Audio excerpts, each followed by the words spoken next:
Hello friends, Gayatri बेनना kitchen में तमाરું स्वागत है। आज આપણે વરાળી ચણાની દાળ બનાવીશું। એના માટે મેં દાળને 200 ગ્રામ દાળ લીધી છે। એ મેં 4 કલાક પહેલા પલાળી હતી। અત્યારે એનું મેં પાણી કાઢી નાખ્યું છે।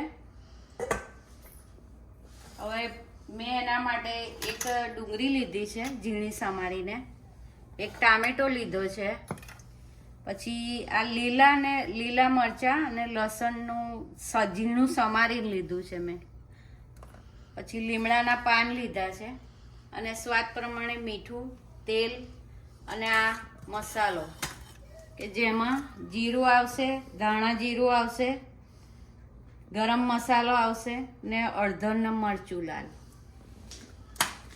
હવે આપણે સૌપ્રથમ પેન મૂકી છે મેં, હવે ગેસ શરૂ કરીશું। આપણી પેન ગરમ થઈ ગઈ છે। આપણે તેલ લઈશું 3 થી 4 ચમચી।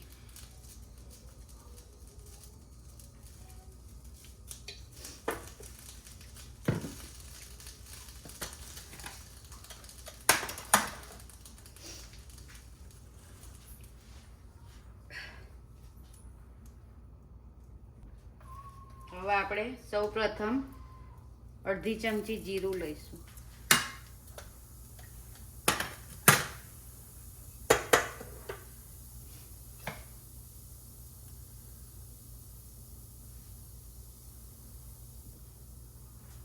હવે એક ઝીણી સમારેલી ડુંગળી મેં લીધી છે, એ નાખીશું।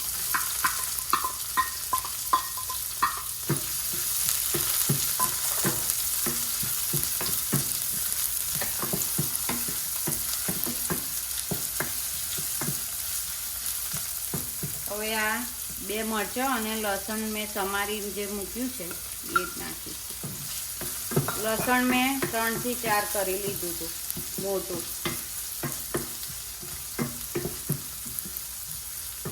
હવે આ એક ટામેટો ઝીણો સમારી મૂક્યો છે એ લઈશું।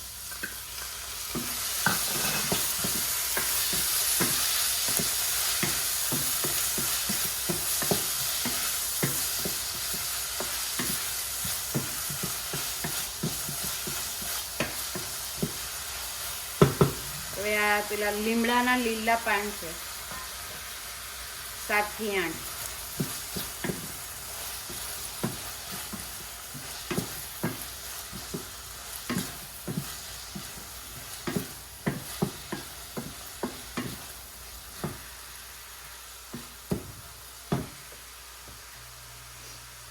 હવે એને 2 મિનિટ શેકાવા દઈશું।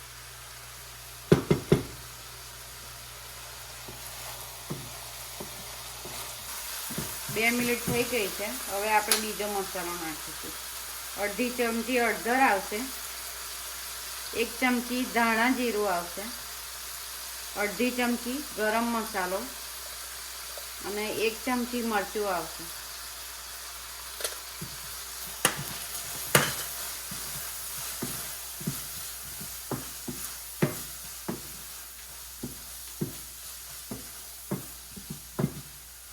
હવે આપણે જે પલાળેલી દાળ છે, મેં આ દાળ 4 કલાક પહેલાં પલાળી હતી અને પછી પાણી બધું નિતારી કાઢ્યું છે, એ હવે હું એની મય નાખીશ।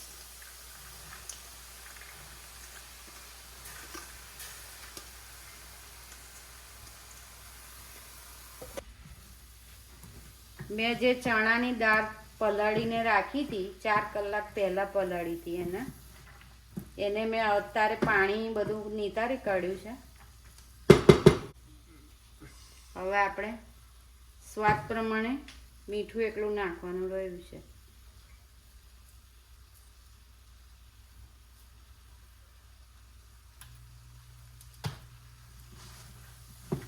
હવે આપણે એને ધીમા તાપે 5 થી 7 મિનિટ રવા દઈશું કે જેથી કરીને આપણી દાળ ચડી જાય।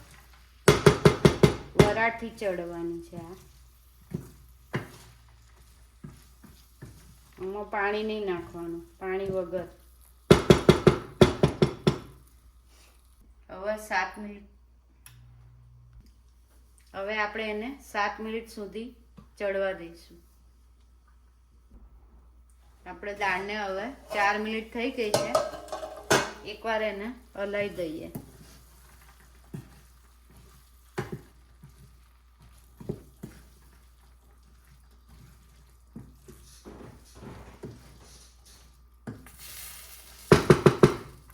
તો બીજી 3 મિનિટ એને ઢાંકીને રાખીશું.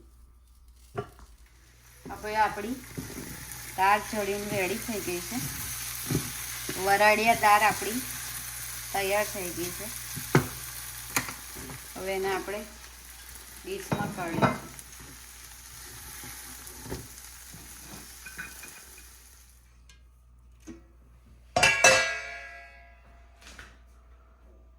જો તમને મારી રેસીપી પસંદ આવી હોય તો મને લાઈક કરો, શેર કરો અને સબસ્ક્રાઈબર કરો અને બેલ આઇકન દબાવવાનું ભૂલતા નહીં. જય શ્રી કૃષ્ણ, જય માતાજી, થેન્ક યુ.